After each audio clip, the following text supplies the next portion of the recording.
Welcome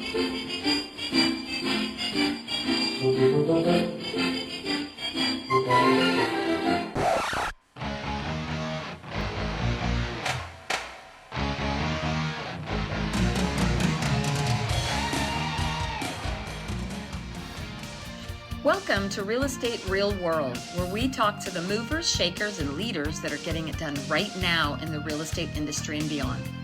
I'm your host, Marguerite Crespillo, and I started this podcast simply dedicated to calling people about what's really happening in this crazy roller coaster ride of real estate. Be sure to subscribe on iTunes and stay up to date on the newest stuff by adding yourself to the list at www.realestaterealworld.com. Now, let's dive into the world of real estate. Hello, everybody. It's Marguerite Crespillo, and welcome back to another amazing edition of Real Estate Real World, where we get to talk to all the cool people. We're coming up on 200 episodes, which is kind of crazy to me. It's super exciting. And I've been doing this for quite a while, so it's a lot of fun. And we've got some big, exciting announcements that are going to be coming out soon. So be sure to follow me. Make sure you subscribe and head on over to margueritecrespillo.com and add your name to my email list so you get the first notices. All right. So today we have a very special guy. I've watched this guy over the last couple of years do some pretty amazing stuff. And I'm really excited to have him on the show. I ran into him at an event a couple weeks ago. I'm like, dude, I've got to get you on my show. And he was like, absolutely. So I'm excited to have him here. So let me tell you a little bit about Aaron Rawls. He is a dedicated family man, happily married to his high school sweetheart. Like, how cool is that? For 26 years now, and a proud father of 3 amazing kids. With a career journey that spans serving as a sergeant with the Department of Corrections to owning Lucky's Barbershop in Folsom, California for over a decade, Aaron brings a unique blend of discipline, leadership, and entrepreneurial spirit to his work. Now a highly accomplished real estate professional, Aaron has earned recognition as a Tri-County Top 100 agent, multiple icon agent with eXp Realty, averaging 1 closing a week and working toward the monthly goal of $100K in GCI. Aaron is passionate about helping others grow and succeed, and whether it's guiding clients through their real estate journey or supporting others in achieving their goals. Aaron's commitment to excellence and building meaningful relationships sets him apart in the industry. Welcome, my friend Aaron. Hello. Dang, that sounded good. That sounded fancy, huh? Sounded so good. Geez, I feel like I'm just barely getting started. Sounds like I made it. You are just getting started. Holy cow. It's fun because I have to tell you this story. So one of the first times I saw you, so first of all, I raised 5 boys. And when I was growing up, I'm a little bit older than you, tattoos were not welcomed, or so people were not so open about it. So when my kids were growing up, I was like, don't get any tattoos until you're at least 18. Don't get any tattoos. And you want it, if you're going to get them, put them somewhere where you can cover them up and hold it. So, of course, they didn't listen to one single solitary thing I said. My son, John, I think was 16 when he went and got his first tattoo. And same with my son, Jake. And now John's covered in tattoos. And he's now getting his real estate license. And he didn't want to get it for a long time. He goes, oh, I'm not going to be able to be a realtor with tattoos. And then finally I met you and I saw you. I go, John, that's BS, because I just met an amazing guy. He's a top producing agent and he's covered in tattoos. So don't even worry about that. Like, you go do you. And the world is so much more accepting and open to it now than, it was 20 years ago. So yeah, he's got tattoos all over, and he's taken his real estate exam, I think this week or next week. So good. Well, there you go. Me too. He hasn't passed a couple times, but I'm like, well, the most successful people usually fail it a few times. At least I did. So that's the story I give out. I think the average is 3 times it takes to pass it now. It took me. Well, see, the good news is back when I took it 31 years ago, they didn't have the online, so you couldn't really see how many times you took it. Oh. And you had to wait a month for them to send your results. It was kind of crazy, but anyway. So I would love to hear a bit about your story. You start by saying you married your high school sweetheart. So how old were you guys when you first met? 16 and 15. Yeah, we met at a high school typing class. In typing class? Because that's the guys went there because that's where all the girls were. Yeah, typewriters, not computers. And that was one of the classes in school that I thought, okay, well, it probably makes sense to learn typing. So I did pretty good at it.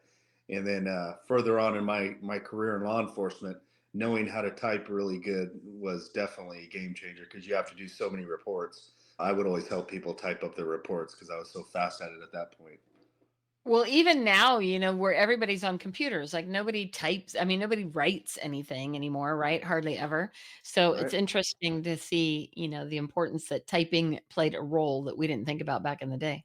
Yeah, it's worth taking. It was a good class. So my wife and I met back then. We've been married 26 years, and she worked for the state for 20 years. And as I was getting busier, once I got involved in real estate, I got her to quit her job and come work with me. When you're working for the state and you've already got 20 years in, nobody just quits. 5, 6 years ago, I got her to quit, so she's able to help me now do real estate. So now while a lot of the accolades are mine because I'm kind of, in front of everybody, she's doing just as much behind the scenes and helping me with everything. So it's really both of us. That's awesome.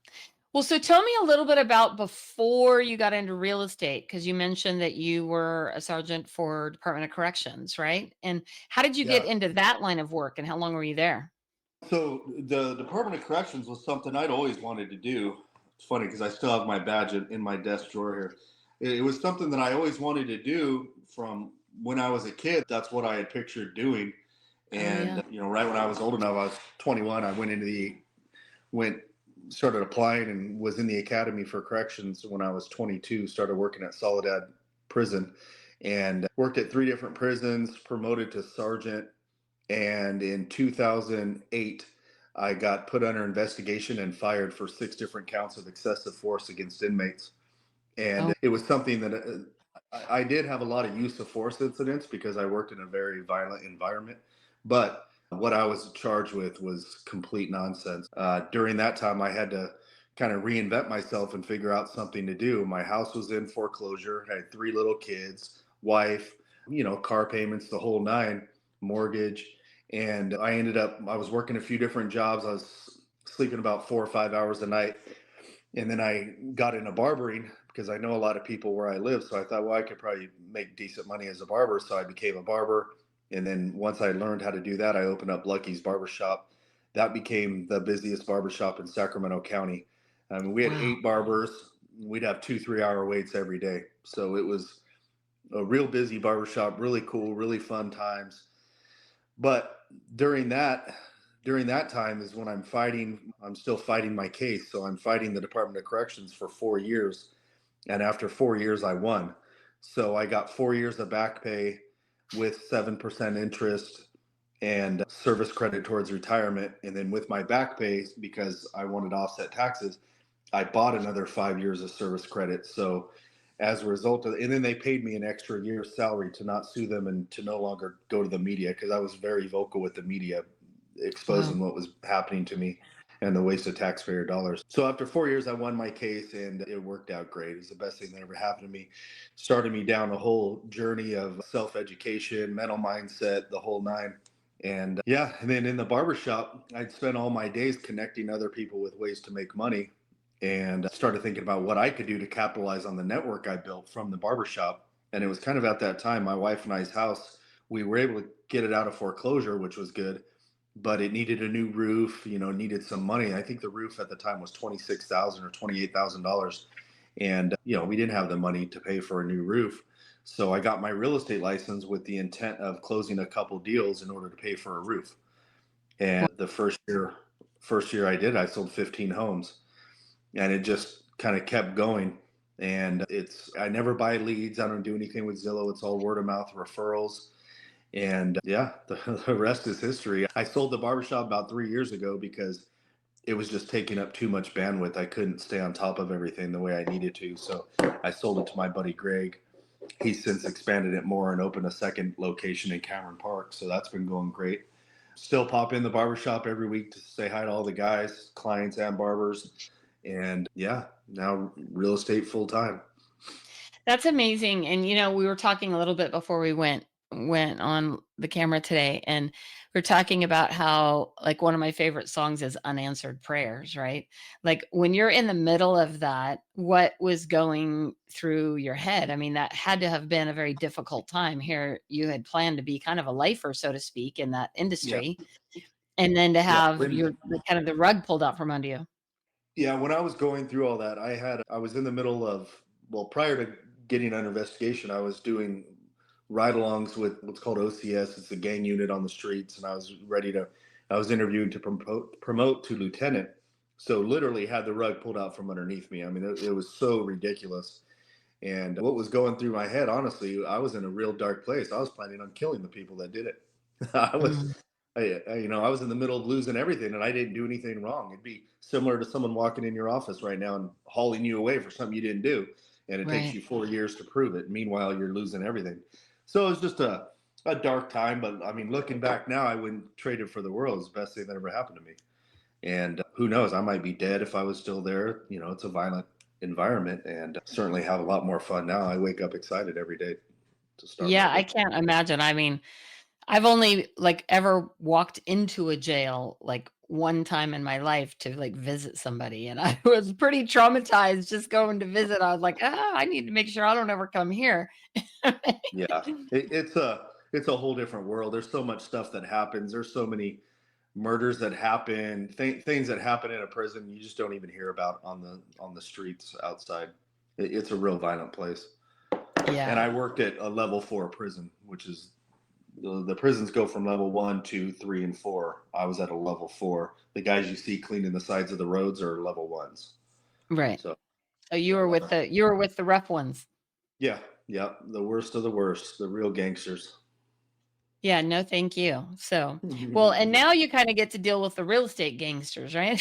Well, that's why when everybody stresses over stuff, or people on my team or my wife, it's like, golly, I don't stress over much of that. And I think it's because I had such a uh, different, like I was in a life and death environment, a real high stress environment with people Right. dying, and the chance of dying, to where anything involving real estate, I just kind of take it with a grain of salt, and I stay pretty level headed. It's funny you say that because for years, so I've been 31 years in real estate, and I've always made the comment that, like, there's no emergencies in real estate, right? When these agents or clients, they freak out and they're calling you, 10 o'clock at night, and I'm like, whatever is happening can wait until tomorrow. Like, it's not it's not Yeah. the end of the world, right? But the way that it can get handled many times, I always say the number one reason deals don't come together are really because of the egos of the agents, who they get in, they create a lot of drama. They're trying to, deal with all this stuff that's unnecessary many times. Well, I think in real estate, a lot of agents always want to try to really one up each other, and a lot of, like you said, a lot of ego involved. And I look at all the other real estate agents as my coworkers, not my competitors, because we all need each other. So when 100%. when people are like that about things, to me, it's just really weird. It's really short sighted. And then we have the ability to look up production. So whenever I'm in those situation with an agent, I look up what they've done. I'm like, oh, they've only done one deal in the last 12 months. So for whatever reason, they're really trying to hang on to this one or being aggressive. I don't know. I don't get it. It's so much easier just to be nice and friendly and talk through things. There's so It's funny that you say that, because that's one of the first things I learned early on, was how to look up people's production, because I was a newer agent when I first started, right? And you'd get that agent says, "I've been doing this for 30 years," right? And you're like, "Okay," which I can actually say now, but I, I say it in a way that I've been around a long time, right? And so my job is to really help people, not hinder them. And what's so funny is I would look up the production of these agents who've been around forever, and I'm like, you've sold like one house in 4 years, right? Like, you're not, right, right. you're getting all wound up about something that's completely unnecessary. Yeah, I also feel like a lot of times agents feel like they have to justify their job or their position to their clients, so they're always trying to like big time and fight for these different things. And I don't get it. I try to Yeah. kill everybody with kindness. There's so many deals that I've been able to do just because of relationships I have with people. And I think a lot of agents overlook that. I make sure I go to meetings, go to the MLS things, go to the different mixers, because this industry is very big on, the better connections you have, the better for your business, for your clients, everything. I've got a new property coming up in Briggs Ranch. I just left there to come here. And I showed Dawn Baltar, one of the top agents in the area. She's got, super cool, always real professional, sweet, and she's got clients that might be interested. And we're not even supposed to go on the market for 3 weeks. Got her in Yeah. today. We'll probably be in escrow today. That's So fantastic. it's very important who you know.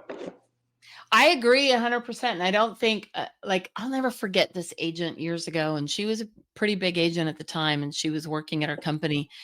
And she would never talk to any of the other agents. And I'm like, why do you do that? And she goes, well, I don't need other agents. I can sell these things on my own. I go, oh, that's like wrong attitude to have, because like you, Aaron, I can tell you there are countless deals that I have done because of who I knew, right? And who I had a relationship with, and who I had the potential to potentially have a deal. Like, I know you're in the Folsom area and I have some clients, coming up this weekend. I'm like, okay, who can I call that's got stuff in Folsom, maybe under 650, and see what they have? Because our inventory right now, Leo Pereja said it a couple weeks ago. He's like, we have a recession of transactions right now. We have the lowest amount of deals that we've had in over 30 years. And inventory is low. So the best thing you can do is be connected to people and have conversations with people that might have what you need, Yeah. right? Or Yeah. vice versa. I may have what you need. Oh yeah, and we've got. Last time I looked, might have one or two more since the last couple of days, but we have 98 off-market properties that are coming up. I got 3 in Folsom this last week alone, and no one knows about it. And my wife looked the other day. I think there was only 51 homes for sale in all of Folsom. So, And that list, we talked about that a month or so ago when we had our meeting, and that list is priceless. I mean, and it's not a matter of we're trying to hide anything or exclude anybody from anything, but it might be you might have a listing and they need to get, some landscaping done in the back, so they're not quite ready to have it on the market, or yeah, something like that, that's, a delay, they got a family issue, or who knows. But if we can make it simple for them and we have opportunities, why would you not do something like that, right?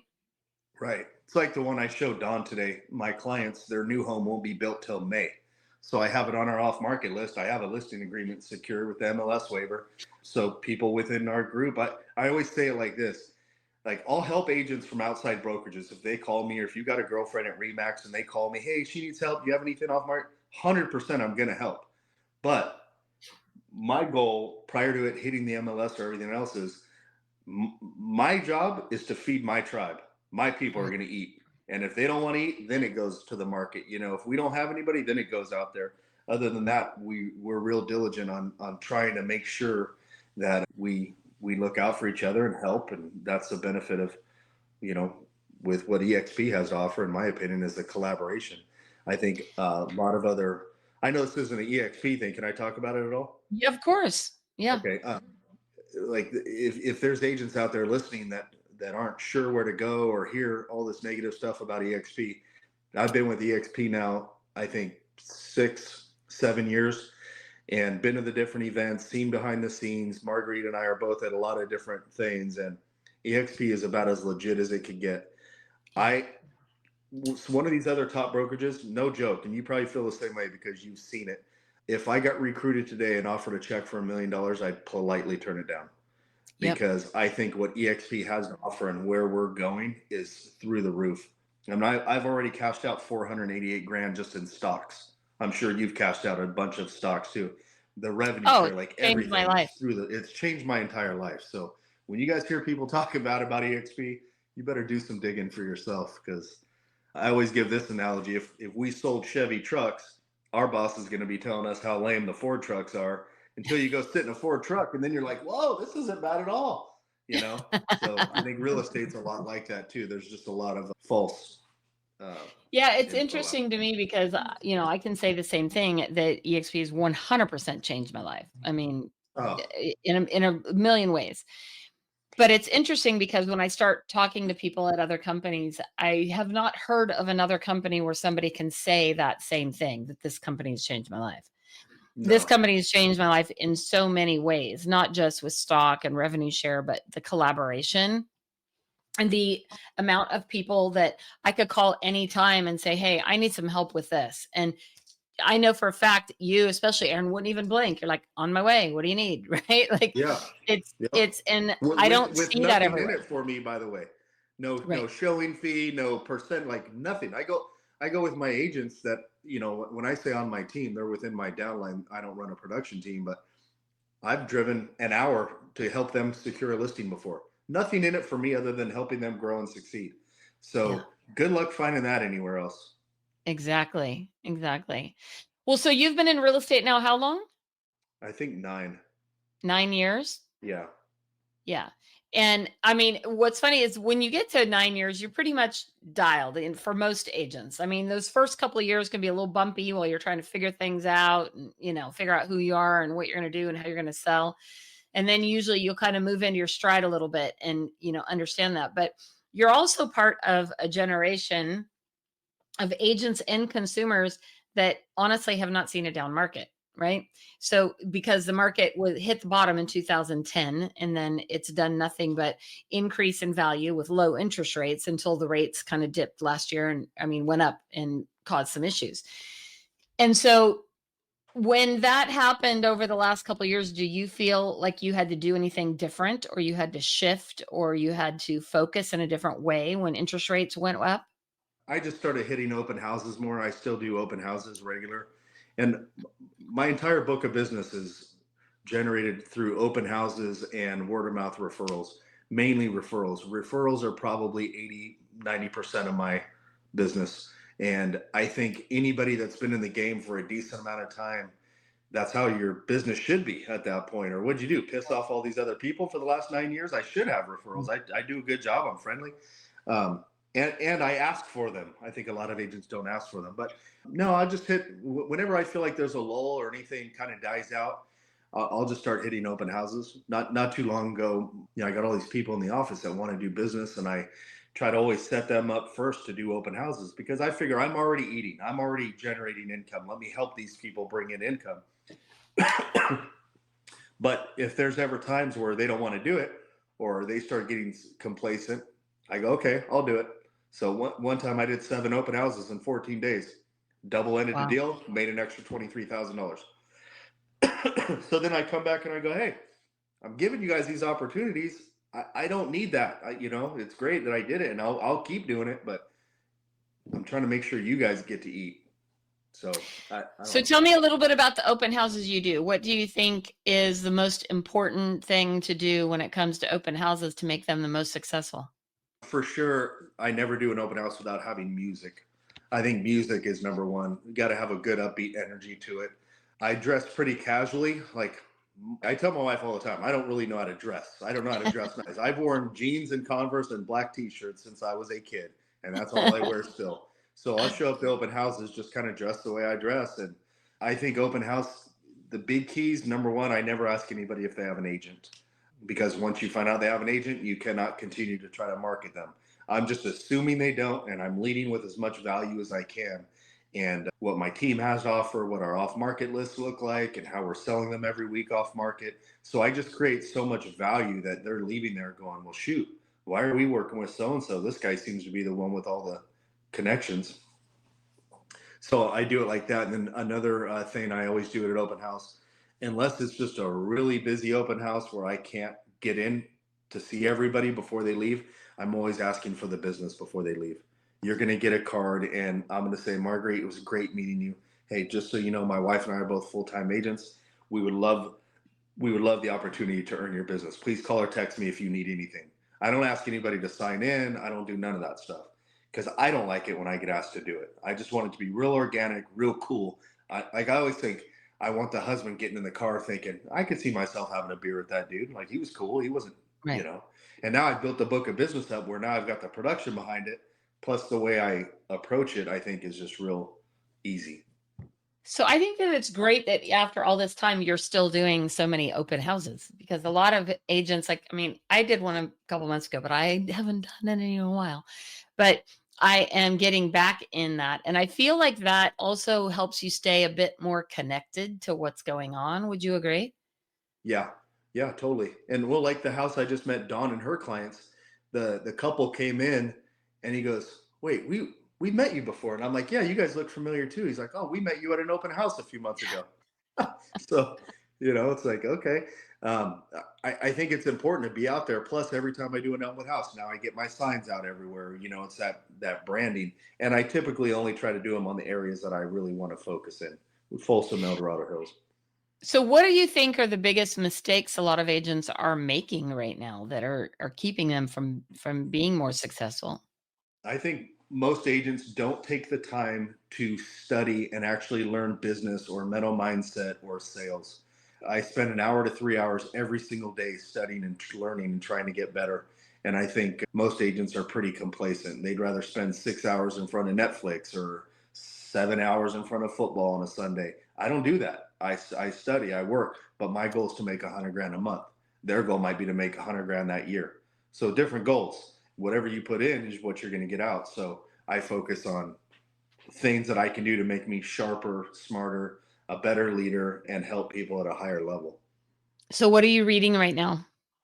Um, well, it's in my other room actually. I'm reading The Greatest Salesman right Oh, now. Ogmundino.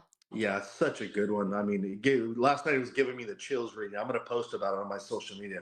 Like for people not reading that, I mean, I got so many books. I got some sitting in front of me here. This is because I got some trips coming up, so I already have my books set up. Oh yeah, that's a Strengths-based great one too. leadership, Tips and strengths. likability factor, and then I've heard this one. Joe Rogan's talked about this. This was given me as a gift. The Book of Ho'oponopo or something like that. Oh, The I don't think Hawaiian I've read that practice one. of forgiveness and healing. The magic, the secret. I Oh, don't of know. course. We got all kinds of stuff. So it's funny that you said The Greatest Salesman because literally right here on my desk, I got this years ago from Rick Jiha. God bless him, rest his Yep. soul, my favorite human being on the planet. Legend. And it has the 10 rules in The Greatest Salesman, and I'll read them real quick. Today I begin a new life. 2, I will greet this day with love in my heart. 3, I will persist until I succeed. 4, I am nature's greatest miracle. 5, I will live this day as if it is my last. 6, today I will be the master of my emotions. That's a good one for me. 7, I will laugh at the world. 8, today I will multiply my value 100-fold. 9, I will act now. 10, I will pray for God guidance. Augmendino. Yeah. Yeah. Sits See, right and if here next to my desk. I look at this literally every single day. if anybody wants to be successful in any aspect of life, that's it right there. That's the 10 principles that'll get you there. But people don't take the time to learn. I don't know. Nobody wants to plug in. So Well, I believe that life happens by choice or by force, right? One of the two. And if you choose to do nothing, then it will be forced upon you, right?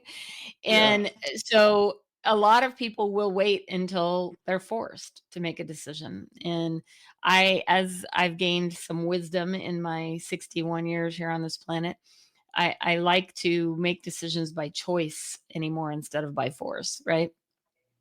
yeah, Yeah. yeah. It's good. So I think studying at a high level, becoming an expert in the field is very important, especially for me. I felt like that because I mean, when I say I'm tattooed, it's literally like knuckles, hands, fingers, like I'm tattooed, my whole body. I've got more tattoos than like most of the guys you I'm see at a surprised you tattoo don't have shop. any on your head. No, I had one on my neck. I had it taken off though. But I felt like almost because of that, I needed to become an expert. So I needed to get people to overlook that to where after talking to me for a few minutes, they don't even notice the tattoos. They're just thinking, wow, this guy knows his stuff. And a couple of years ago, I went on a listing appointment with one of the gals on my team in Rancho Cordova, and it was her first one. She had no idea. And I remember because she got in the car afterwards, oh my gosh, you're so smart. She said, you knew everything. You knew all those answers. I'm like, well, yeah, I've made a conscious effort to learn. That's all. Like, I don't Yeah. know everything. I listen to the same YouTube channels and podcasts everybody else can plug into. So I don't know. I just feel like a lot of people don't take the time to do it. And if they did, they'd change the direction of their life. I'm a father, a husband. My job is to provide at the highest level for my family, period. So I think a lot of other people don't take those roles seriously. Well, I love that, and I just adore you. I'm honored to be your friend. And are you going to be in Cabo? Yep. I'll be there. I'll be Yeah. there. Yeah. I finally, Uh, my wife, she's always big on like not vacationing with and work. You know what I mean? I'm like, no, this is because we come back for a week, then we're going to Hawaii on another trip. So she was almost acting like it's too much travel. I like, oh, babe, people are dying all around us. It's not too much travel. Let's go. Shit. We can go 2 awesome trips in 1 month. I'm in. So we're going. That's awesome. And for those of you who might be wondering what we're talking about, reach out to either one of us and we'll be happy to tell you about the Cabo trip coming up in March, because it's one of the best trips I've taken every year. I only missed 1 year, the year I broke my foot, but other than that, I've attended every single one, and it's amazing. So I'm so grateful that you got to spend some time with me here today, Aaron. I think that you're doing amazing stuff over there, and I can't wait to see you in Cabo. I'm sure I'll see you before then. Oh yeah. Yeah. And if anybody needs help with anything, they can reach out to me anytime. It doesn't matter what brokerage you're at. Even if you're already EXP, we do meetings every 2 weeks, open invite to whoever wants to come. I don't care whose downline you're in. I don't care any of that. So open invite to And whoever wants to come. that's what makes it so amazing and makes you amazing. So thank you, my friend, for joining us today on Real Estate Real World. And thank you, Thank you. everybody else, for joining us, where we get to talk to all the cool people, especially people like Aaron. And if you have any questions or any comments or thoughts or ideas on future shows or topics that we can talk about, please feel free to DM me. And by the way, I do have a free report out right now that you can go check out on my website at margueritecrespillo.com. And it is the 10 fatal mistakes real estate agents make and what's holding them back from success. So go grab a free copy of that. And I have some big, exciting new announcements that are going to be coming out in coming weeks. So be sure to listen in. Be sure to follow us on social media, share with all your friends, and write us a great review if you are so inclined. Thanks again, everybody, for joining us. Go out and make it an amazing day and shine bright. Thank you for joining us today on Real Estate Real World, where we talk with masters and leaders in the real estate industry and beyond on how we can raise the bar in our industry. Please subscribe over on iTunes, and while you're there, be sure to give us a review. Your reviews encourage us and help others to find our podcast for show notes and hot topics on what's going on right now in our real estate industry. Also, hop on over to www.realestaterealworld.com and add your name to our email to get early advance notice of upcoming podcasts. Thanks again for listening, and go out there and be a part of the elite masterclass and raising the bar on the real estate industry.